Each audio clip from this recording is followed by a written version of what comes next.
मैं अरुण पांडे आप सबका आज के इस व्याख्यान में हार्दिक स्वागत करता हूं। मित्रों, हम कारक प्रकरण का शब्दशः सिद्धांत कौमुदी के अनुसार अध्ययन कर रहे हैं। यह अध्ययन हमें यूपी पीजीटी की परीक्षा हो या यूजीसी नेट जेआरएफ की परीक्षा हो, असिस्टेंट प्रोफेसर की हायर की या किसी राज्य के सेट की परीक्षा हो, जहां पर भी सिद्धांत कौमुदी के अनुसार आपको कारक प्रकरण पढ़ना है, वहां यह पाठ बहुत उपकारी होगा। इसमें सीरियल से हमने प्रातिपदिकार्थ लिंग परिमाण वचन मात्रे प्रथमा से शुरू करके क्रिया प्रतियत्ने तक का सूत्र का अध्ययन कर लिया है। पिछले पाठ में हमने क्रिया प्रतियत्ने सूत्र को देखा था और उसके उदाहरण को एधोदकस्य उपस्करणम इत्यादि देखा था। मित्रों, जैसा कि हम सब जानते हैं कि षष्ठी विभक्ति के सूत्रों का हम अध्ययन अब कर रहे हैं। क्रिया प्रतियत्ने तक षष्ठी विभक्ति में पहुंचे थे। अब जो भी षष्ठी विभक्ति का हम अध्ययन कर रहे हैं, वह सारी षष्ठी विभक्ति षष्ठी शेषे से भी हो सकती है। जो भी सूत्र से हम अध्ययन करेंगे, जैसे अभी हम रुजार्थानाम भाववचनानाम अज्वरे है, और उसके बाद जासिनी प्रहण नाटक क्राथ पिशाम हिंसायाम इत्यादि देखेंगे। वो सारे जो उदाहरण षष्ठी के देखेंगे, वो सारे उदाहरण, ये बात जरूर ध्यान रखना है, जो सारा कार्य आज हम सूत्रों को देखेंगे, वो सारा कार्य षष्ठी से शेषे सूत्र से भी हो सकता है। वो सारा कार्य षष्ठी शेषे से भी हो सकता है, पर उसके लिए फिर से पृथक सूत्र बनाने का क्या प्रयोजन है, वो जब विषय समझा देंगे तो आपको समझा देंगे। नहीं तो आपको कुछ लोगों को ऐसा लगेगा सर्पिश आशीषी नाथा हमें सर्पिशो नाथनम इत्यादि उदाहरण मिल रहा है, और वहां पर भी सर्पिशा नाथनम मिल जाता है, षष्ठी शेषे में भी। तो दोनों सूत्र से वही कार्य हो रहा है, फिर अंतर क्या है वो बताएंगे, समझाएंगे। पहले आज का पहला सूत्र है रुजार्थानाम भाववचनानाम अज्वरेः। रुजार्थानाम भाववचनानाम अज्वरेः। इस सूत्र को थोड़ा सा पहले, किसी भी सूत्र को समझना होता है तो हमारा उद्देश्य यह होता है कि सूत्र में कितने शब्द हैं, उन शब्दों को देख ले और उन शब्दों का सामान्यतः परिचय जान ले, शब्दार्थ, है ना। तो सूत्र को समझने के लिए इस सूत्र में जितने शब्द हैं, उन शब्दों को पहले हम अलग कर लेते हैं। पहला शब्द है रुजार्थानाम, दूसरा शब्द है भाववचनानाम, और तीसरा अज्वरेः। षष्ठी शेषे कर्मणि षष्ठी, शेषे कर्मणि षष्ठी। यहां पर शेष में, कर्म में षष्ठी होती है, ठीक है। शेष कर्म में षष्ठी होती है। षष्ठी शेषे से भी शेष कर्म में षष्ठी होती है, इससे भी शेष कर्म में षष्ठी हो रही। अंतर क्या है भाई? अंतर यही है, षष्ठी शेषे सूत्र के सिवाय जहां पर भी विशेष रूप से अलग किसी सूत्र से शेष में षष्ठी की जा रही है, वह षष्ठी प्रतिपद विधाना षष्ठी कहलाती है। कैसी षष्ठी कहलाती है? प्रतिपद विधाना षष्ठी कहलाती है। मतलब वो षष्ठी शेषे से उसका पहले से ही षष्ठी प्राप्त है, फिर से अलग से उसका विधान किया गया है। तो ऐसी जो प्रतिपद विधाना षष्ठी होती है, वह प्रतिपद विधाना षष्ठी का समास नहीं होता।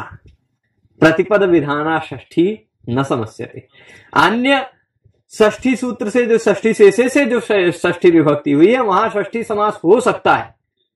राज्ञा पुत्रा में संबंध में षष्ठी शेषे से षष्ठी हुई है, तो वहां राजपुत्रा समास हो सकता है। परंतु अगर कहीं इस सूत्र से या इसके आगे के और किसी सूत्र से षष्ठी विभक्ति हम देखेंगे, वहां उसका प्रमुख प्रयोजन यही है, प्रतिपद विधान करने का प्रयोजन यही है कि षष्ठी समास न हो पाए। परिभाषा है प्रतिपद विधाना षष्ठी न समस्यते, समास नहीं होता उसका, ठीक है। तो इस सूत्र का जो उदाहरण मिलेगा, वहां समास नहीं हो पाएगा। यही षष्ठी विभक्ति तो रहेगी पर समास नहीं हो पाएगा, यह प्रमुख उद्देश्य है। समझ रहे हैं अभी तक? तो अब रुजार्थानाम, रुजा मतलब होता है व्याधि, रोग, है ना, जो एक कई तरह की हो सकती है, विशेष करके शारीरिक व्याधि, विशेष रूप से वही अर्थ ले लीजिए। कौनो रोग हो गया, है ना, तो वो व्याधि है, उसको कहा जाता है रुजा।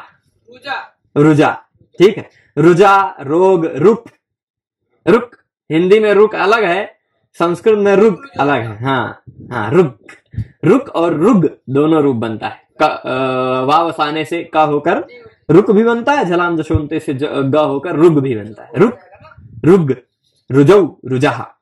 हाँ, मूलतः रुज शब्द है, वो रुक बनता है। तो वैसे ही रुजा शब्द है, ठीक है। तो रुजा मतलब व्याधि, व्याधि जिसका अर्थ है ऐसी कोई धातु होनी चाहिए। ये सूत्र कई शर्त कहेगा, 4 बातें कहेगा यह सूत्र प्रमुख रूप में। क्या 4 बातें कहेगी? क्या 4 बात कहेगा? एक चीज क्या है कि वह धातु रुजा अर्थ वाली होनी चाहिए। पहली बात सभी समझ रहे हैं, रुजा अर्थानाम। दूसरी बात क्या कह रहा है कि वह रुजा अर्थ वाला जो धातु है उस धातु से कोई ऐसा प्रत्यय लगा हो जो भाव अर्थ में हो। ठीक, रुजा अर्थ वाली धातु से जो प्रत्यय लगा हो वह प्रत्यय भाव अर्थ वाला हो, भाव वचन हो। भाव मतलब आप जानते हैं क्रिया, भाव मतलब क्रिया, और वचन मतलब होता है कर्ता। ठीक, भाव यहां वचन शब्द का अर्थ करता है, इसलिए भाव वचना नाम का यह अर्थ क्या लिखे हैं? भाव कर्तृका नाम। ठीक, भाव वचना नाम का सीधे सीधे क्या अर्थ लिख रहे हैं? भाव कर्तृका नाम। तो भाव कर्तृक मतलब रुजार्थक जो धातु, फिर से समझ लीजिएगा, उदाहरण जब देंगे तो एकदम साफ क्लियर होगा, पर फिर भी रुजार्थक जो धातु है उस धातु की जो क्रिया है यानी भाव है, उस पर कोई ऐसा प्रत्यय लग गया जो भाव अर्थ में है, क्रिया अर्थ में है। घई हो गया, ल्यूट हो गया, ये सब प्रत्यय ज्यादातर भाव अर्थ में होते हैं। तो भाव अर्थ में अगर प्रत्यय लगा हुआ है और वह जो प्रत्यय लगा है, प्रत्यय लगकर जो शब्द बना है वह शब्द कर्ता बन जाए। ठीक, वह शब्द कर्ता बन जाए, ऐसा होना चाहिए। तो भाव कर्तृका नाम। पर भाववचना नाम का अर्थ समझ गए होंगे। इसके साथ साथ आगे क्या करें? अज्वरे। अज्वरे मतलब ज्वर धातु का प्रयोग नहीं होना चाहिए। भाई रुजा अर्थ की धातु तो ज्वर भी है ना? ज्वर मतलब बुखार है तो होता है, तो रुजा अर्थ की धातु ज्वर भी है ना? तो ज्वर धातु के प्रयोग में भी रुजार्था नाम भाववचना नाम सूत्र लग जाता। इसलिए अज्वरे एक अलग से साफ साफ कह दिया गया कि ज्वर धातु नहीं होना चाहिए। ज्वरी धातु मूलतः वो नहीं होनी चाहिए। ठीक है, तो अभी तक क्या क्या आप जाने? 4 शर्त है इस सूत्र का। एक शर्त है कि ज्वर धातु नहीं होनी चाहिए, अज्वरे। दूसरा शर्त क्या है? अन्य जो धातु है वह रुजार्थक हो, यानी व्याधिवाची हो, व्याधि अर्थ वाला होना चाहिए। रुजार्था नाम, अज्वरे है रुजार्था नाम, ये हो गया। तीसरी बात, कर्म में शेष की विवक्षा होनी चाहिए। कर्म में शेषत्व की विवक्षा होनी चाहिए, तो उसी कर्म में षष्ठी विभक्ति लगेगी। ठीक, चौथी बात क्या है कि वह धातु जो है, वह धातु जिस अर्थ को व्यक्त कर रहा है वह भाव है। धातु का अर्थ भाव है, वह भाव ही कर्ता बन गया हो, वह भाव ही कर्ता बन गया। जैसे अब एग्जाम्पल देंगे, यहां रुजार्थक धातु है एक रोग। रोग मतलब रुज धातु ही है, रुज धातु से घई प्रत्यय लग गया तो बन गया रोग। ठीक, रुज धातु से घई प्रत्यय लगकर रुज, घई, रुज, घई में से बचेगा। चजोह कु घृण्यतोह सूत्र से चजोह कु घृण्यतोह सूत्र देखा होगा, रुज में ज को ग हो जाएगा, रुग, और फिर रुग होगा, फिर उसके पुगंत लघुपधस्य च से गुण हो जाएगा, रोग। रोग, रोग शब्द बन गया रुज धातु से। ठीक, अब यहां पर रोग शब्द में भाव अर्थ वाला प्रत्यय लगा है ना? भाव अर्थ वाला प्रत्यय लगकर यह रोग शब्द, घय प्रत्यय लगकर यह रोग शब्द बना है। रुजार्थक धातु का प्रयोग है, रुजा भी है ना? रुजार्थक धातु का प्रयोग भी है और भाव अर्थ का प्रत्यय लगकर रोग बना है। अब यह जो भाव अर्थ का प्रत्यय लगकर रोग बना है शब्द, यह रोग शब्द क्या होना चाहिए? कर्ता बन जाए। ठीक, यह रोग कर्ता बन जाए तो इस रोग कर्ता के कर्म में षष्ठी होती है। इस रोग कर्ता का कर्म क्या होगा? एक मिनट, इस रोग कर्ता का कर्म क्या होगा? चौर, उसमें षष्ठी हो जाएगी। ठीक, यहां देखिएगा, क्या रोग कर्तृक चोर संबंधी व्याधि। रोग ने चोर को पीड़ित कर दिया, यह भाव। रोग ने चोर को पीड़ित कर दिया। तो अब रोग हो गया कर्ता, चोर हो गया कर्म, उसको पीड़ा देना यह होगी क्रिया, रुजा, है ना। तो रुजार्थक धातु का प्रयोग भी है।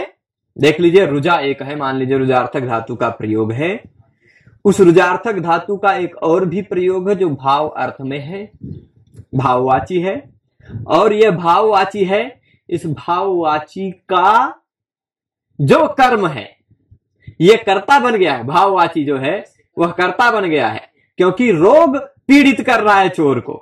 तो पीड़ित करने की क्रिया कौन कर रहा है? रोग। तो रोग कर्ता बन गया है, रोग कर्तृक हो गया, चोर संबंधी हो गया व्याधि। रोग कर्तृक, चोर संबंधी व्याधि। सूत्र के चारों जो शर्त थे वो पहले बता देता हूं, चारों शर्तों को यहां पर घटा देता हूं तो पूरी तरह से क्लियर हो जाएगा। सूत्र कह रहा था पहली बात कि ज्वर धातु का प्रयोग नहीं होना चाहिए, अज्वरे। क्या यहां ज्वर धातु का प्रयोग है? नहीं है, यानी सूत्र घटित दिख रहा है अभी आपको। दूसरा, रुज अर्थ वाली धातु होनी चाहिए। इस धातु का अर्थ रुज है ना, है ना, यह भी घट रहा है। तीसरी बात, भाव वचन होना चाहिए, भावकर्ता के रूप में प्रतिपादित हुआ होना चाहिए। तो घय प्रत्ययांत है भाव, वही रोग जो घय प्रत्ययांत है, भाव अर्थ वाला है, वही कर्ता बन गया है, यानी भाव कर्तृक है। ठीक, भाव कर्तृक भी हो गया, भाव वचन भी हो गया। और दूसरी चीज, उसके कर्म में षष्ठी होती है। रुजार्थानाम कर्मणि शेषे षष्ठी। कर्म को हम कर्म के रूप में नहीं बोलना चाह रहे हैं, कर्म को हम संबंध के रूप में बोलना चाह रहे हैं। चोर संबंधी रोग, हमारी विवक्षा भाई, हम चाहे जैसा बोले। हम ऐसा भी बोल सकते हैं कि रोग चोर को पीड़ित कर रहा है, या ऐसा भी बोल सकते हैं चोर रोग से पीड़ित हो गया। ऐसा भी बोल सकते हैं चोर पीड़ित हो गया, चोर को कर्ता बना दिया। हम ऐसा बोल सकते हैं कि रोग ने चोर को पीड़ित किया, ऐसा बोल दिया तो चोर को बोला है। पर ऐसा भी कह सकते हैं रोग के द्वारा, रोग से चोर पीड़ित हो गए, रोग के द्वारा चोर संबंधी पीड़ा हो गई है, संबंध के रूप में। हमारे बोलने की इच्छा, हम चाहे जैसा बोल सकते हैं। तो कर्म जो है, उस कर्म को शेष के रूप में हम बोलना चाह रहे हैं। यदि संबंध के स्वस्वामी भावादि रूप संबंध या अन्य किसी संबंध के रूप में बोलना चाह रहे हैं, तो वह कर्म में षष्ठी हो गई, चौर में षष्ठी हुई। रुजार्थानाम भाव वचनानाम अज्वरे सूत्र से यहां किसमें षष्ठी है?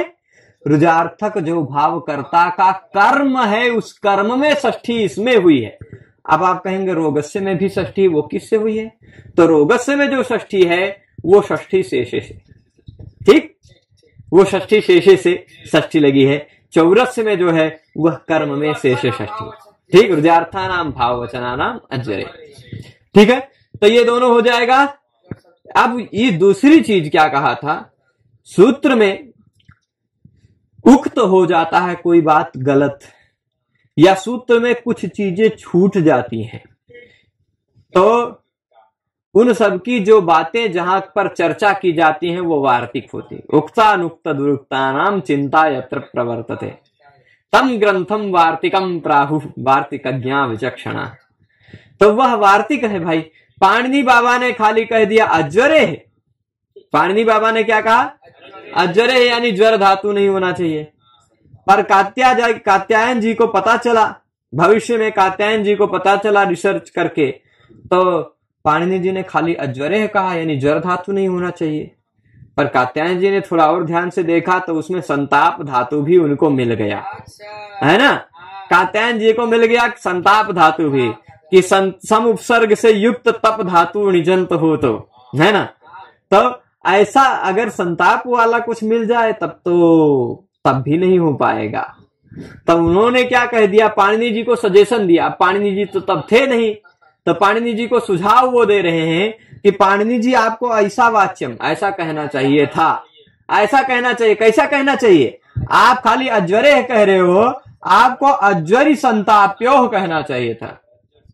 अज्वरी संताप्योह, यानी ज्वरी धातु भी नहीं होना चाहिए, संतापी धातु भी नहीं होना चाहिए, दो धातु।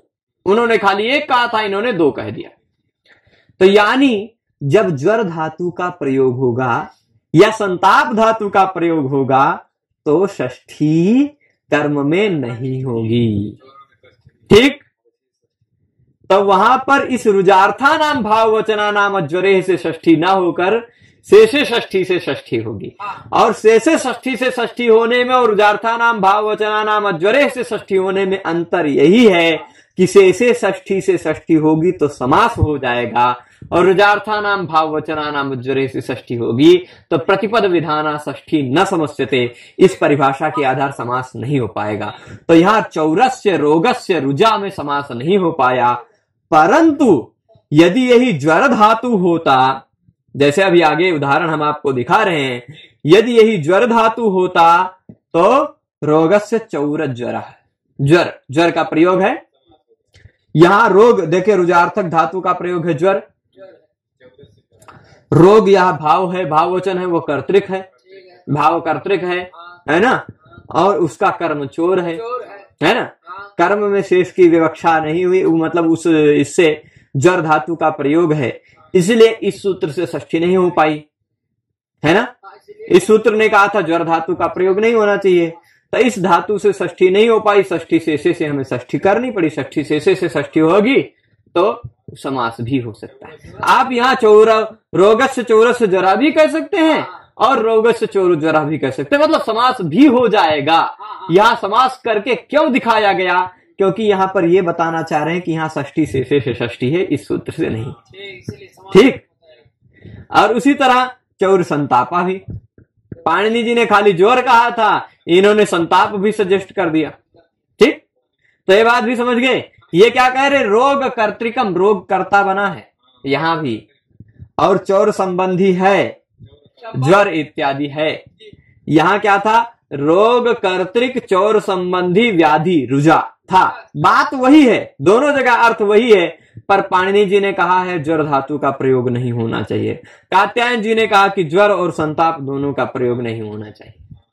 ठीक है, तो इस तरह से हमने इस सूत्र को समझा।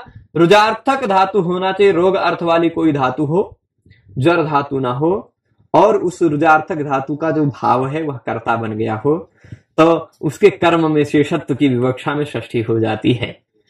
और जब षष्ठी होती है इस सूत्र से तो समास नहीं होता, और जब षष्ठी होती इससे नहीं हो पाती तो शेषे षष्ठी से षष्ठी होती है और समास भी हो जाता है। ठीक है, यही अंतर है। तो इस तरह से ये पूरा स्पष्ट है। तब आशीषीनाथ, इस सूत्र को मैं एक बार बोल रहा था तो एक व्यक्ति को आदित्यनाथ सुनाई पड़ गया। हम कहे भाई अभी उत्तर प्रदेश के मुख्यमंत्री जी के पास मत जाइए, अभी ये आशीषनाथ हैं, हो सकता है भविष्य काल में कोई ऐसे कोई आशीषनाथ नाम के व्यक्ति आ जाएं, वो भी बन जाएं, तब बात अलग है। पर ये आशीषनाथ ले लेते हैं। आशीषी यानी आशीर्वादे अर्थे, आशीर्वाद अर्थ होना चाहिए। ठीक, आशीष, आशीष शब्द है मूलतः, आशीष। तो उस शब्द का सप्तमी एक वचन आशीषी है। यहां आशीषी अर्थे, आशीर्वाद अर्थ में नाथ धातु का प्रयोग होना चाहिए। यहां क्या कहा था? इससे पहले रुजार्थक कोई धातु हो, इससे पहले वाले सूत्र में हम क्या देख रहे थे? रुजार्थक धातु होना चाहिए। यहां क्या कह रहे? नाथ धातु होना चाहिए। पर नाथ धातु किस अर्थ में होना चाहिए? आशीर्वाद अर्थ में होना चाहिए। ठीक, तो ये पूरा सूत्र से तो अर्थ समझ गए होंगे। अब वृत्तियों देख लेते हैं। आशीर्वाद अर्थ वाला नाथ धातु हो, आशीर अर्थस्य यानी आशीर्वाद अर्थ वाले, नाथते यानी नाथ धातु यदि हो तो उसके शेष कर्म में षष्ठी हो जाती है। जो काम पिछला सूत्र कर रहा था वो ये भी कर रहा है, पर वह रुजार्थक धातुओं में कर रहा था, ये नाथ धातु में कर रहा। ठीक, और वह रुजार्थक भाव करता होना चाहिए था, ज्वर धातु का प्रयोग नहीं होना चाहिए था। यह कह रहा नाथ धातु का ही केवल प्रयोग हो और आशीर्वाद अर्थ। ठीक है, षष्ठी होती है। तो जैसे सर्पिशो नाथनम, यह उदाहरण सर्पिशो नाथनम। अब आपको यहां पर कहीं आशीर्वाद नहीं दिख रहा होगा, पर मैं प्रसंग समझा दूंगा तो आपको आशीर्वाद दिख जाएगा। कैसे दिखेगा आशीर्वाद? दिखा दें। इसमें नाथनम जो है वो आशीर्वाद अर्थ में है। वस्तुतः क्या है? नाथ मतलब स्वामी होना, है ना। तो अब किसी व्यक्ति के पास पहले के समय में क्या होता था, गाय भैंस इत्यादि कम होती थी, लोगों के पास गरीबी रहती थी, तो बहुत बहुत सारा क्या कहते हैं, घी बहुत ज्यादा होता नहीं था लोगों के घर। तो कोई व्यक्ति गरीब रहा होगा, वो अपने लिए किसी गुरु से या किसी देवता से या किसी महात्मा से मांग रहा है आशीर्वाद। क्या आशीर्वाद मांग रहा है? कि मैं भी थोड़ा दूध दही घी वाला बन जाऊं, है ना, मैं भी थोड़ा घी दूध दही वाला हो जाऊं, मेरे घर पे घी दूध दही रहते नहीं है। तो उन्होंने ऐसा आशीर्वाद दीजिए, ठीक, ऐसा आशीर्वाद दीजिए, घी वाला आशीर्वाद दीजिए, ठीक। तब उनके जो वो गुरु हैं या वो जो कोई भी हैं, वो क्या दे रहे हैं, तुम्हारी जो घृत संबंधी इच्छा है वह पूर्ण हो, ऐसा, या घृत संबंधी इच्छा है जो मेरी, उसका आशीर्वाद चाह रहा है, ठीक। तो घृत संबंधी इच्छा का आशीर्वाद हो गया यह सर्पिशो नाथनम। यह नाथनम का अर्थ क्या है? आशीर्वाद, ठीक। सर्पिशा मतलब घी संबंधी इच्छा, घी संबंधी इच्छा का आशीर्वाद। आशीर्वाद अर्थ में है, नाथ धातु का प्रयोग है, आशीषी नाथा लग गया, उसका कर्म क्या है? घृतम इच्छति, है ना, घृतम इच्छति, घृत का आशीर्वाद मांग रहा है ना। तो घी है, इप्सिततम क्या है? घी। क्या चाहता है वो? सबसे ज्यादा घी चाहता है ना, आशीर्वाद के रूप में सबसे ज्यादा घी चाहता, तो घी हो गया कर्म, घी ही तो कर्म होगा ना। अब घी कर्म है, इप्सिततम है, कर्म में कर्म को शेष के रूप में विवक्षित किया, शेष के रूप में बोलना चाहे, कर्म को कर्म के रूप में नहीं बोलना चाहे तो षष्ठी शेषे से संबंध इत्यादि के रूप में बोलना चाहे, षष्ठी होगी।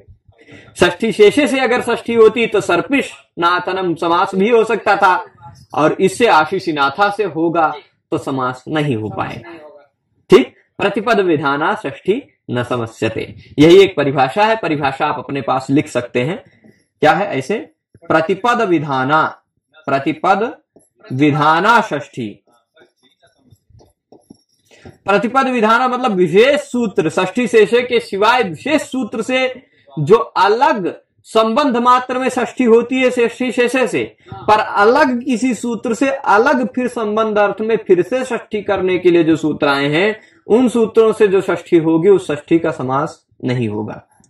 प्रतिपद विधाना षष्ठी न समस्यते, यहां फिर से लिखते हैं, षष्ठी न समस्यते। कुछ लोगों को लगेगा कि उसमें कोनो समस्या नहीं होती है, न समस्यते मतलब समस्या नहीं होती है, ऐसा मत समझिएगा। समस्यते मतलब समास नहीं होता, समासनम न भवति, समासः न भवति, ठीक ठीक, वो समास नहीं हो पाता है। अब कुछ लोगों को ऐसा लग गया प्रतिपद विधाना षष्ठी है तो कोई समस्या नहीं उसमें, ठीक, कोई समस्या नहीं है, समास ही नहीं होगा तो समस्या खत्म, है ना।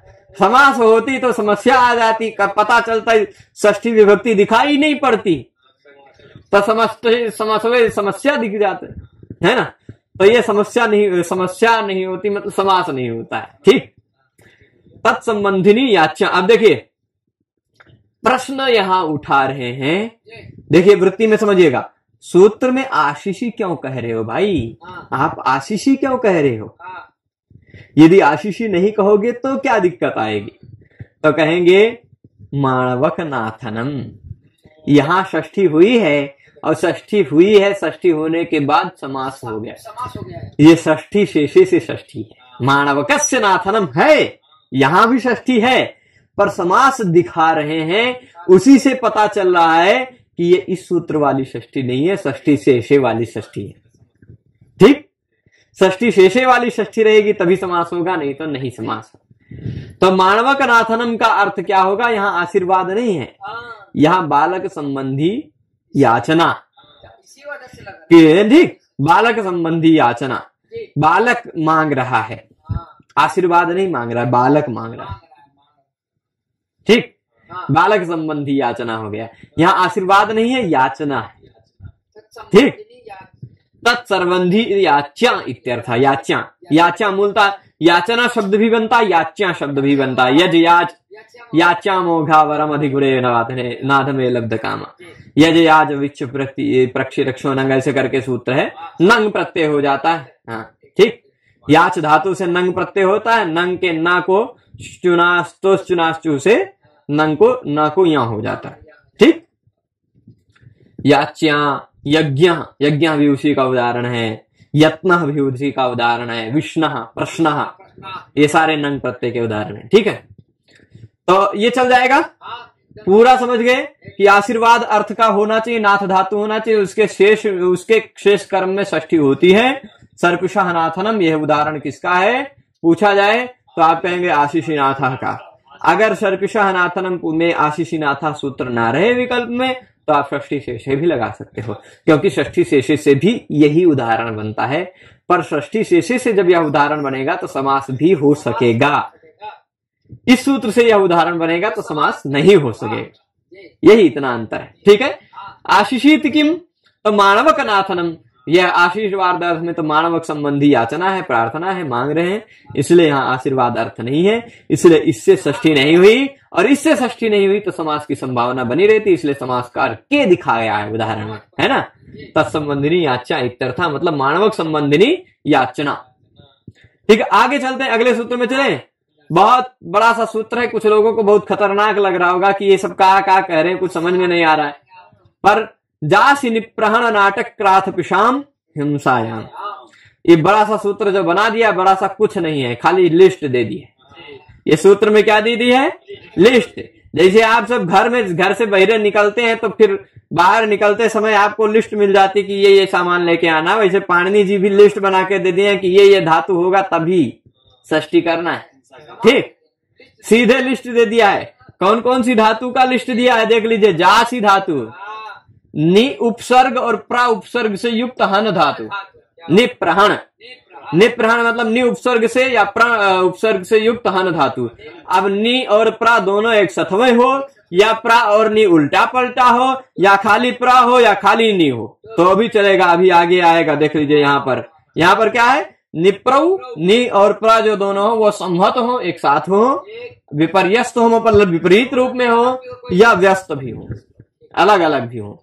तो जैसे देख लो, निप्रहणनम, प्राणिहननम, निहननम, प्रहणनम, चारों तरह से दिखा दिया है ना। तो ये निप्रहण मतलब प्रा उपसर्ग से युक्त या नि उपसर्ग से युक्त या दोनों उपसर्ग से युक्त, उल्टा पलटा युक्त प्राणी, प्राणी को एक साथ करें या आगे पीछे नि और प्रा रहेगा तो निप्र होगा, पर प्रा के बाद नि कर देंगे तो ना को नेणा हो जाएगा, है ना कोणा हो जाएगा, नेर गद नद पद ऐसे करके सूत्र है। हाँ, उस सूत्र से ना को णा हो जाएगा। ठीक है, तो प्राणी हननम हो जाएगा तब। नि उपसर्ग से युक्त, प्रा उपसर्ग से युक्त हन धातु। दूसरा लिस्ट में दूसरी मिल जाएगी, दूसरा चीज, एक जासी धातु, दूसरा निप्रहण, नि उपसर्ग से युक्त, प्रा उपसर्ग से युक्त हन धातु। तीसरा धातु नाट, नाट मतलब मूलतः नट अवस्कंदने धातु, नट धातु है, चुरादी गण की है, इसलिए नाट हो जाता है। ठीक, नट धातु मूलतः चुरादी गण में नाट्य हो जाता है, नाटयति, नाटयति ऐसा रूप बनता है। तो क्राथ, वो नट बोल्ट वाला नहीं, क्राथ धातु, क्राथ, और पिश धातु, पिश पीसने वाला। अब पीसेगा किसको, मार डालेगा तो पीस डालेगा, है ना। भीम क्या कहता है, पीस डालूंगा सबको, है ना। सारे हनुमान जी का जब वर्णन है सुंदरकांड में आप पढ़ेंगे वाल्मीकि रामायण को, रामायण में, तो कुछ लोगों को जब मारते हैं वाल्मीकि रामायण, जम्बू माली के साथ करोड़ों लाखों की संख्या में आते हैं उसके सैनिक, तो कुछ को पीस डाला, कुछ को मार डाला, है ना। तुलसीदास जी ने भी क्या कहा है, कछु मारे सी कछु मर दे सी, कछु मिले सी धर धूर, कछु पुन जाए पुकारे प्रभु मरकट बल भूरी, ऐसा है ना। वहां भी है, वहां का श्लोक अभी नहीं याद आता है, पर वहां भी पेषण का उदाहरण दिया है, पीस डाला, पीस डाला मतलब हिंसन कर दिया। हाँ, पेश है, ठीक है। तब पिश, ये इतने धातु किस अर्थ में हो, हिंसायाम। जी अब देख लीजिए, पूरी तरह समझ गए होंगे। जासी धातु, नि उपसर्ग से या प्र उपसर्ग से युक्त हन धातु, नाट धातु, क्राथ धातु और पिश धातु, कितनी हो गई, जासी, निप्रहण, नाट, क्राथ, पिश, पिश 5 हो गई। पर निप्रहण को आप 3-4 गिन सकते हैं। निप्रहण को प्रहण, निहन, निप्रहण, प्राणिहन, है ना, 4 उसको हुए तो मतलब 7 8 8 हो जाएंगे कुल मिलाकर। लेकिन फिर भी 5वें धातु आप गिनिए, ठीक। तो ये 5 अगर हिंसा अर्थ में हो, ये 5 अगर हिंसा अर्थ में हो तो इनके शेष कर्म में षष्ठी होगी। शेष कर्म में षष्ठी करने वाले ही सारे नियम हैं, ठीक। शेष मतलब कर्म को हम संबंध के रूप में बोलना चाहें तो, कर्म को संबंध के रूप में बोलना चाहें तो शेषे षष्ठी से भी हम षष्ठी कर सकते हैं, पर यहां प्रतिपद विधान समास षष्ठी हम कर रहे हैं, ठीक। प्रतिपद विधान षष्ठी समास का विशेष निषेध करने के लिए, ठीक। तो शेषे कर्मणि षष्ठी से अब देख लीजिए, चौरस्य उज्जासनम, चोर को मारना, हिंसा करना, ही सब जगह उदाहरण वही रहेगा। आप चोर है, पकड़ेंगे, हाँ, उज्जासी धातु उदुपसर्ग से युक्त है, उज्जासनम, उज्जासनम, ठीक। अब चोर को पकड़ेंगे तो हिंसा नहीं करेंगे, क्या करेंगे? हिंसा मतलब हत्या कर देना नहीं, ही पीटना भी हिंसा है ना, हिंसा वो भी हिंसा है, पीटना भी, पीड़ा पहुंचाना ये हिंसा है ना। तब चोर पकड़ गया है तब फिर अब उसकी आरती तो उतारेंगे नहीं, पूजा सत्कार तो करेंगे नहीं, है ना, हिंसा ही करेंगे। तो चोरस्य उज्जासनम यहाँ हिंसा अर्थ है। उज्जासनम किस अर्थ में है? जासी धातु का प्रयोग है और हिंसा अर्थ में है। जासी निप्रहण नाटक क्रात पिशाम हिंसायाम, ये कहेगा उसके कर्म में। अब भाई कोई व्यक्ति चोर को हिंसा कर रहा है, चोर की हिंसा कर रहा है, तो वह व्यक्ति हिंसा कर रहा है, उज्जासन कर रहा है। उज्जासन क्रिया का कर्ता वह है जो पीट रहा है, चोर थोड़े ना करता है। तो वह चोर को पीट रहा है, पीटने की क्रिया के द्वारा ईप्सिततम चोर है ना, पीटने की क्रिया के द्वारा उसका ईप्सिततम चोर है कर्म। उस कर्म को शेष के रूप में षष्ठी बताना चाहेंगे, शेष के रूप में वर्णन करना चाहेंगे तो षष्ठी हो जाएगी कर्म में, ठीक। अब सारे उदाहरण चोर वाले ही रहेंगे, सब जगह चोरों ही पीटना है और कोई दूसरा नहीं। भाई हिंसा करनी तो फिर भट्टो जी दीक्षित ने सोचा और किसी की हिंसा न करो, उनको चोर से ही हो सकता है, विशेष दुश्मनी रही हो सकता है कुछ चोरी हो गई हो सकता है उनके घर में कुछ चोरी हो गई हो, तो फिर ये सूत्र लिखने से पहले, है ना। तो अब इसलिए अब देख लीजिए क्या कह रहे हैं, निप्रौ संहतौ विपर्यस्त हुआ, ठीक। देखिए अभी चोर ही आएगा, देखो चोरस्य उन्नाटनम, चोरस्य क्राथनम, है ना। खाली एक जगह ये वृषल को ले आए, पता नहीं काहे। चौरस्य निप्रहणनम, सब जगह चौरस्य, प्रणिहननम, निहननम, प्रहणनम, चाहे जैसा कर लीजिए। तो अब निप्रौ, नि और प्र, निप्रहण में निप्र कहा गया है ना, ये नि और प्र संहत हो, मतलब एक साथ हो, नि और प्र हो, या विपर्यस्त हो, यानी प्र और नि हो गया हो, प्र और नि विपर्यस्त विपरीत हो गए हो, ठीक।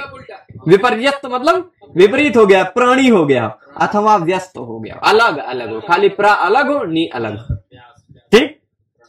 तो चारों ढंग से होगा, मतलब नि और प्र एक साथ हो, प्र और नि उलट गए हो, या प्र अलग हो, नि अलग हो, ठीक। तो ऐसा होने पर भी षष्ठी हो जाएगी।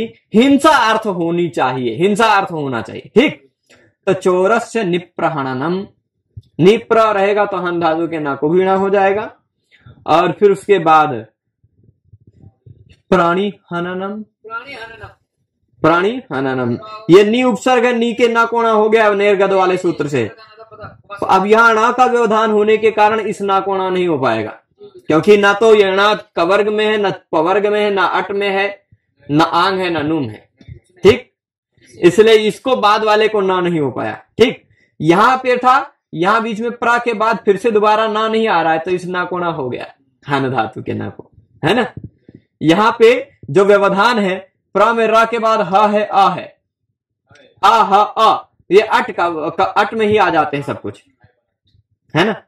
इसलिए यहां पे अणत्व हो गया, आगे अणत्व नहीं हो पाएगा। आगे देखिए, निहननम रहे या प्रहणनम रहे, चौरस्य निप्रहणनम, चौरस्य प्रणिहननम, चौरस्य निहननम, चौरस्य प्रहणनम। चारों जगह भाई हनन किया जा रहा है, हिंसा की जा रही, किसकी? चोर की। चौरस्य निहननम, हाँ नहीं, चौरस्य निहननम, तेन तेन चौरस्य निहननम, हाँ क्योंकि भावार्थ में ना। तो सह चौरम निहंति, सह चौरम निहंति, ऐसा कर्तृवाच्य में बनाना चाहेंगे तो वह चोर को मारता है, चोर की हिंसा कर रहा है, तो वह करता है, कोई करता है, वह निहनन क्रिया कर रहा है, हिंसन क्रिया कर रहा है, उसकी हिंसन क्रिया के द्वारा ईप्सिततम है चोर, चोर है कर्म, चोर कर्म को षष्ठी हो गई संबंध मात्र विवक्षा में। ठीक, चौरस्य निहननम, चौरस्य प्रणिहननम, चौरस्य प्रहननम, चौरस्य निहननम, सब तरह से बन जाएगा।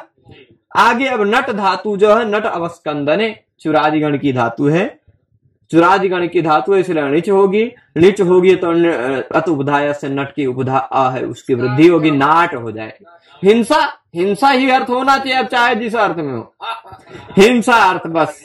ठीक, सूत्र जी क्या कह रहे हैं, हिंसा अर्थ होना चाहिए, बस आपको हिंसा ही मिलेगा। ठीक, चौरस्य उन्नाटनम, भाई अब नट धातु अवस्कंदन अर्थ में है, लेकिन अगर उत उपसर्ग लग जाएगा तो उन्नाटन हो जाएगा, मतलब हिंसा अर्थ में आ जाएगा। ठीक, तो अब भाई यहाँ क्या है, उन्नाटन हो जाएगा, हिंसा अर्थ है, चोर ही उदाहरण है, इसलिए कोई दिक्कत नहीं। चौरस्य प्रार्थनम, चोर की हिंसा, यहां भी वही बात है। आगे आ गया वृषलस्य पेषणम, वृषलस्य पेषणम, यहाँ वृषल की हिंसा आ गई, चोर इतना चोर चोर चोर चोर बोलते बोलते पक गए, फिर वृषल में पहुंच गए। वृषल मतलब बैल नहीं होता है, वृषल मतलब शूद्राश्च चावर वर्णाश्च विषलाश्च जघन्यजाः, ये अमरकोश में कहा गया है, शूद्राश्च चावर वर्णाश्च वृषलाश्च जघन्यजाः, ये पर्यायवाची शब्द है, शूद्र का पर्यायवाची शब्द है वृषल। वृषल मतलब क्या होता है, शूद्र। तो वृषल से पेषणम, वृषल की हिंसा, शूद्र की हिंसा। ठीक, यहां भी एषः वृषलम पिनष्टि, पिनष्टि पिष धातु का पिनष्टि रूप बनता है ना, वह शूद्र की हिंसा कर रहा है। कोई है होगा, कोई पहले एक समय में तो हुआ होगा कुछ बवाल, कुछ बवाल हो गया होगा, बस उसी में चल गया है ना। तो वृषलस्य पेषणम,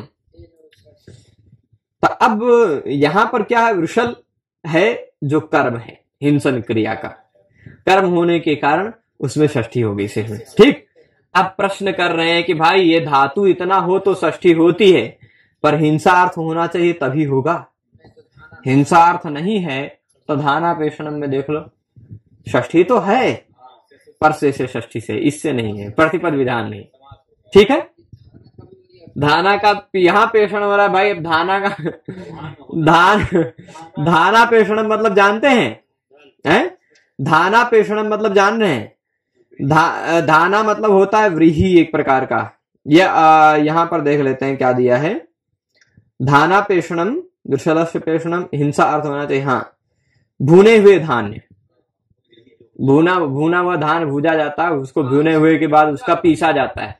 अब फिर पीसा जा रहा है मतलब हिंसा थोड़े ना हो रही, ये हिंसा हुई का नहीं, हिंसा नहीं है।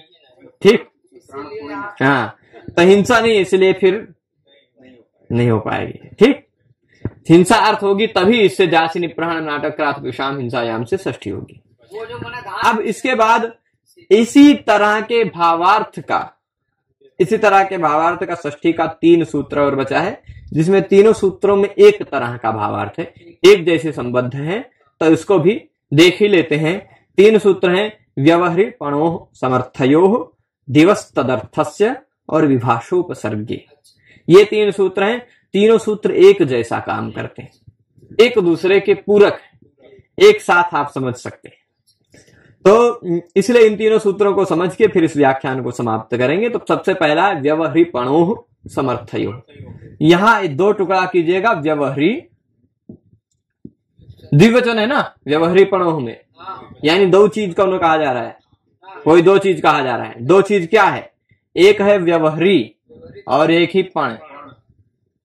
व्यवहृ मतलब, व्यवहृ में क्या है, आप तोड़ेंगे तो वी उपसर्ग, अव उपसर्ग और ह्री धातु, वी और अव में इको यणचि से व्यव बन जाएगा। ठीक, व्यवहृ, तब वी उपसर्ग अव उपसर्ग से युक्त ह्री धातु हो, व्यवहृ धातु हो। और पण धातु, व्यवहृ धातु और पण धातु यदि समर्थ हूं। क्या हूं? समर्थ मतलब क्या होता है? समर्थ का दो तीन तरह से अर्थ लिया जा सकता है। समर्थ मतलब एक तो समर्थता जिसमें हो, है ना, समर्थता जैसे मैं पढ़ाने में एक प्रकार से समर्थ हूं, ये वाला समर्थ अलग है, सामर्थ्य वाला। पर यहां समर्थ का अर्थ समम, समः अर्थः, समः अर्थः, है ना, समः अर्थः ययोः तौ समर्थौ, समान अर्थ जिनका है वो दोनों समर्थ हैं, तयोः समर्थयो। ठीक, तो व्यवहारी धातु और पण धातु यदि दोनों समान अर्थ वाले हों तो इनके शेष कर्म में षष्ठी होगी। अब भाई व्यवहारी धातु और पण धातु कब समान अर्थ में होगी? व्यवहारी धातु का व्यवहारति रूप बनता है, व्यवहारति मतलब व्यवहार, और पण मतलब व्यापार।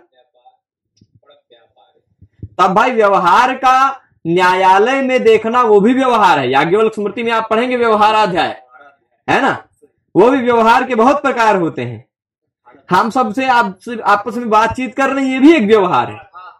तब व्यवहारी के कई अर्थ हैं, पर व्यवहारी यदि पण के साथ समान अर्थ वाला हो, यानी जो अर्थ पण धातु का है वही अर्थ व्यवहारी धातु का भी हो, तो ऐसे व्यवहारी धातु और ऐसे पण धातु के शेष कर्म में षष्ठी होती है। ठीक, शेषे कर्मणि षष्ठी स्यात्। अब ये दोनों कब समान अर्थ में आते हैं? कब समान अर्थ में आते हैं? तो दो बात बता रहे हैं, द्यूते क्रय विक्रय व्यवहारे च। जुआ खेलना, जुआ खेलने में भी व्यवहार शब्द का प्रयोग है ना, और पण करना, पण क्रिया, पण बंध, वो भी जुए में ही है ना, शर्त लगाना, हाँ, पण करना, कितना एक पण लगा, कितना एक पण व्यवहार हुआ, सत, वो भी शर्त लगाना। तो व्यवहारी धातु का भी उसी अर्थ में प्रयोग है जुआ अर्थ में, और पण धातु का भी उसी अर्थ में प्रयोग है, यानी समान अर्थ हो गया, है ना। और क्रय विक्रय व्यवहार में भी, क्रय विक्रय खरीदना बेचना भी एक प्रकार का व्यवहार है, और खरीदना बेचना भी पण है ना, खरीदना बेचना व्यवहार भी है, खरीदना बेचना पण भी है।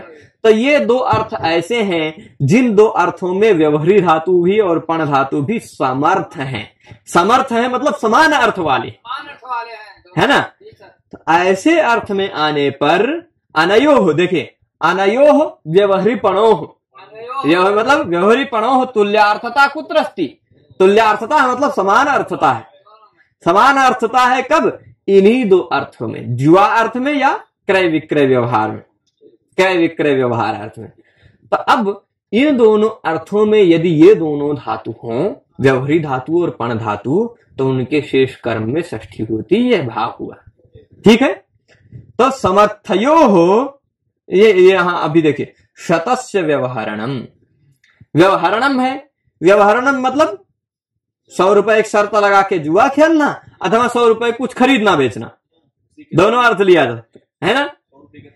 तो 100 रुपए के तुल्य कोई वस्तु ले लेना, खरीद बेच कर लेना, ये भी व्यवहारणम हो जाएगा। या फिर 100 रुपए एक शर्त लगा के जुआ खेल लेना, वो भी शतस्य व्यवहारणम हो जाएगा, है ना। वही अर्थ शतस्य पणनम का भी होगा। तो यहाँ व्यवहारी धातु है, यहाँ पण धातु है ना। तो सह शतम व्यवहारति, सह व्यवहारति, है ना। व्यवहारति का अर्थ क्या होगा? 100 रुपए व्यवहार करता है, 100 रुपए जुआ खेलता है, 100 रुपए का क्रय विक्रय करता है, यही तो अर्थ होगा ना। अब शतम क्या है? कर्म है। व्यवहार क्रिया के द्वारा क्या ईप्सिततम है? पण क्रिया के द्वारा क्या ईप्सिततम है? 100, है ना। तो इसलिए 100 रुपया हो जाएगा कर्म, शेष कर्म में षष्ठी हो गई। षष्ठी हो गई तो विंशत्याद्या सदैकत्वे सर्वा संख्येय संख्ययो, इस नियम के अनुसार विंशति इत्यादि जितनी भी संख्याएं हैं वो ज्यादातर संख्येय में अर्थ में एक वचन में ही प्रयुक्त होती हैं। ठीक, एक वचन में ही प्रयुक्त होती हैं। तो शतस्य, एक षष्ठी लगा, एक वचन, ngस प्रत्यय, टांग सिंह स्वामीनाथ से ngस के स्थान पे हो गया स्या, शतस्य, शतस्य। तो शतस्य व्यवहारणम, शतस्य पणनम, ये दोनों एग्जाम्पल सिद्ध हो जाएंगे। षष्ठी विभक्ति हुई है व्यवहारी पणो, आपको व्यवहारणम पणनम यहां दिख भी रहा है, सूत्र में भी व्यवहारी पणो दिख जाएगा। ठीक, तो इसलिए बहुत आसान है। और यहां समास नहीं है, प्रतिपद विधान षष्ठी। ठीक, तो अब प्रश्न फिर पूछ रहे हैं समर्थयोः किम, समर्थयोः किम। भाई समर्थ होना चाहिए, ये व्यवहारिक पण और पण ये दोनों समान अर्थ में होने चाहिए, यानी क्रय विक्रय अर्थ में हो या जुए अर्थ में हो, इन्हीं दो अर्थ में समान अर्थ है, और किसी अर्थ में समान अर्थ में है नहीं।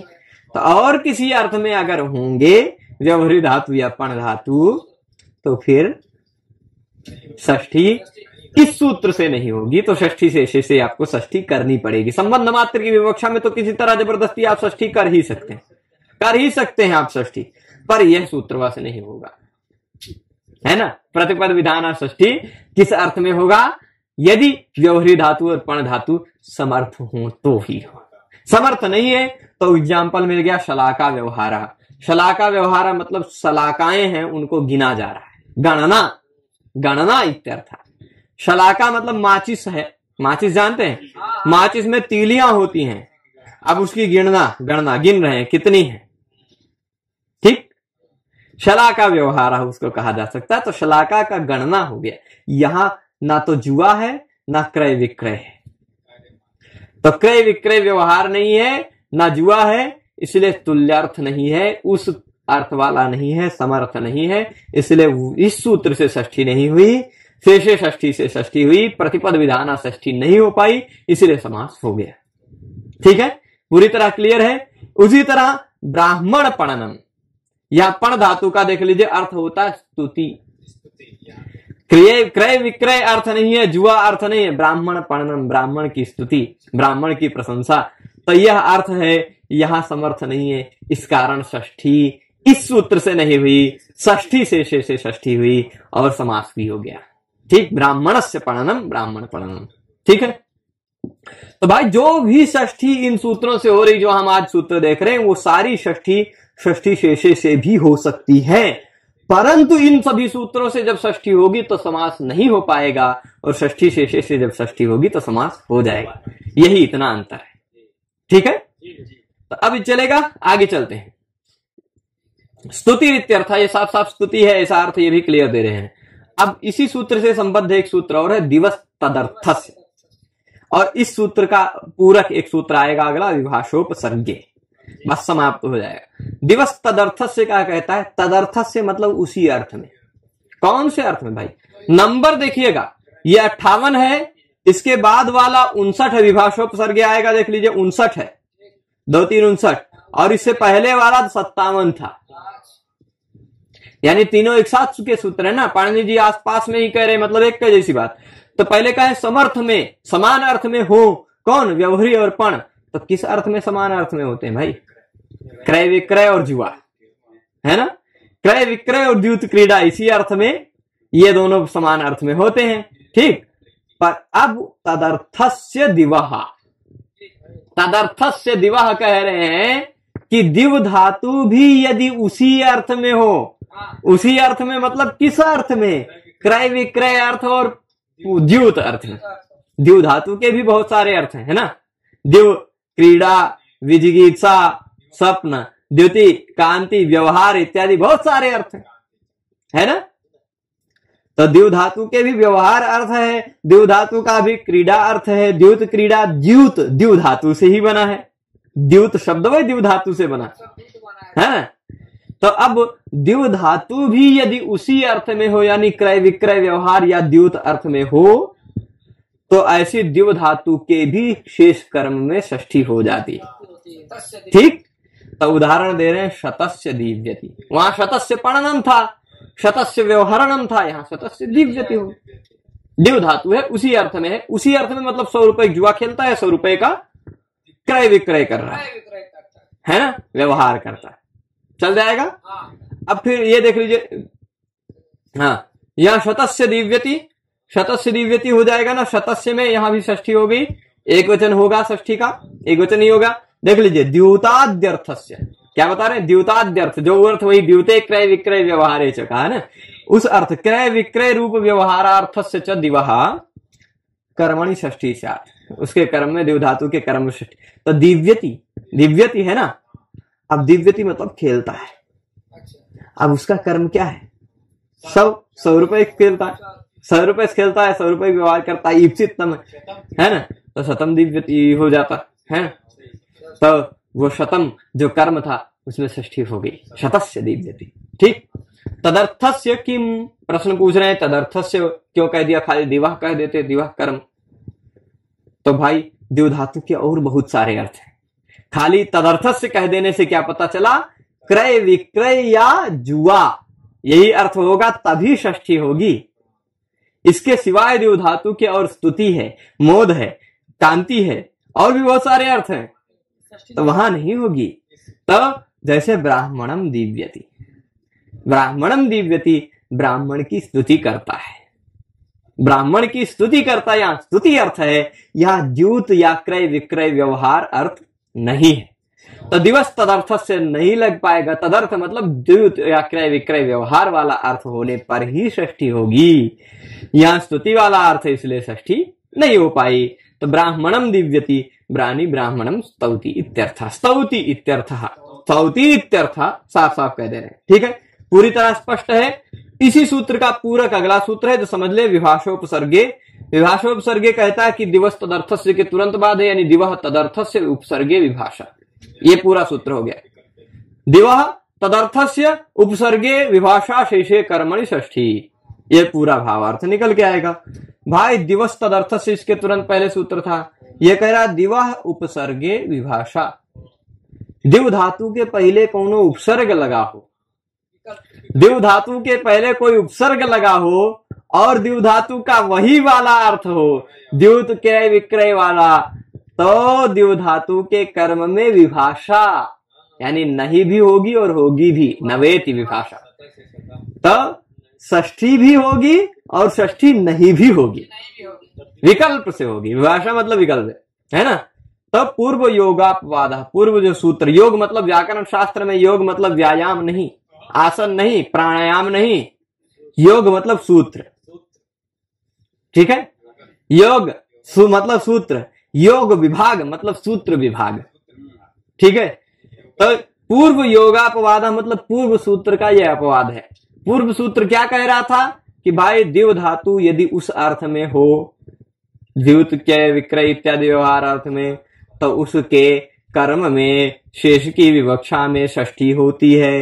ये कहेगा नहीं भाई विकल्प से होती है, तो किसका अपवाद किया, उसी का तो अपवाद किया, पूर्व सूत्र का ही अपवाद है। शतस्य दिव्यति, शतस्य प्रति दिव्यति, शतम प्रति दिव्यति, उपसर्ग लग गया। यदि उपसर्ग नहीं होता, केवल दिव्यति होता और वही जुआ क्रय विक्रय इत्यादि व्यवहार अर्थ होता, तो केवल शतस्य दिव्यति होता। ठीक है, तो इस तरह से आज हमने जो सूत्र देखे, सारांश पूरा बोल दो आज के इस पाठ का। आज के इस पाठ में हमने सबसे पहले सूत्र देखा था, कौन सा?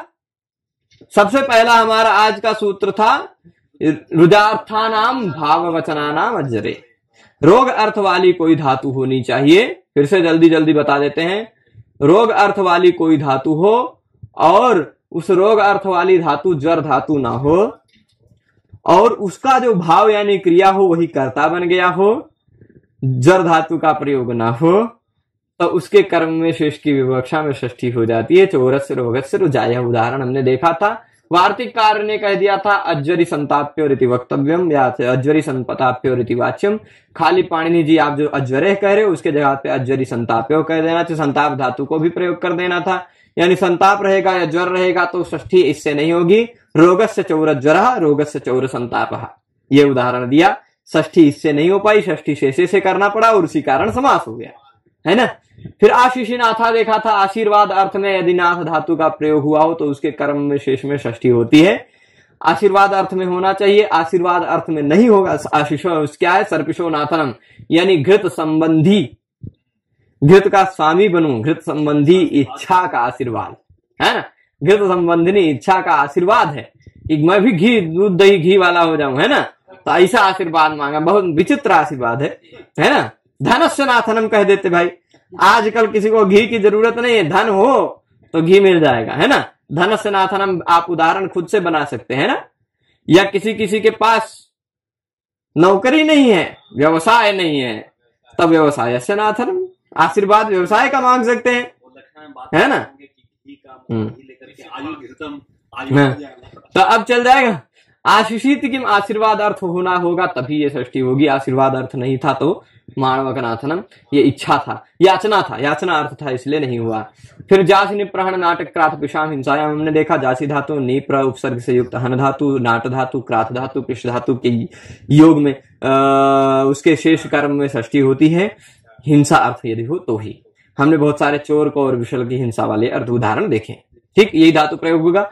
व्यवहारी धातु और पण धातु यदि समान अर्थ में यानी द्युत क्रय विक्रय व्यवहार अर्थ में हो तो उसके शेष कर्म में षष्ठी होती है। सतस्य व्यवहारणम सतस्य पणनम, ये उदाहरण देखा। और दिवस तदर्थ से द्यु धातु हो यदि उसी अर्थ में यानी द्युत क्रय विक्रय अर्थ में हो तो द्यु धातु के भी कर्म में शेष में षष्ठी होती, सतस्य दिव्यति। और यदि यही द्यु धातु उपसर्ग से युक्त हो तो विभाषोपसर्ग सूत्र लग जाता है, विकल्प से षष्ठी होती है। जब षष्ठी नहीं होती है तो कर्म है कर्मणि द्वितीया से द्वितीया भी हो जाती है। ठीक है, तो शतस्य प्रतिदिव्यति अथवा शतम प्रतिदिव्यति, उपसर्ग लगा रहेगा तो यह नियम लगेगा। आशा करता हूं ये पाठ में आज हमने जो 6 सूत्र देखे वो 6 सूत्र आप सबको आसान लगे होंगे। इसके बाद के पाठ को हम अग्रिम पाठ में देखेंगे। बाद के जो सूत्र बचे हैं कारक प्रकरण के, कुछ षष्ठी के और कुछ सप्तमी के सूत्र बचे हैं, लगभग 25-26 सूत्र बचे हैं। उन सभी सूत्रों को हम कुछ पाठों में देख लेंगे और कारक प्रकरण शब्द सा हमारा अधीत हो जाएगा। तो सभी लोग जुड़े रहे पूरे पाठ में, उसके लिए आप सभी को बहुत बहुत धन्यवाद। हम आप सबसे फिर मिलेंगे अग्रिम पाठ में, तब तक के लिए धन्यवाद। नमः संस्कृताय।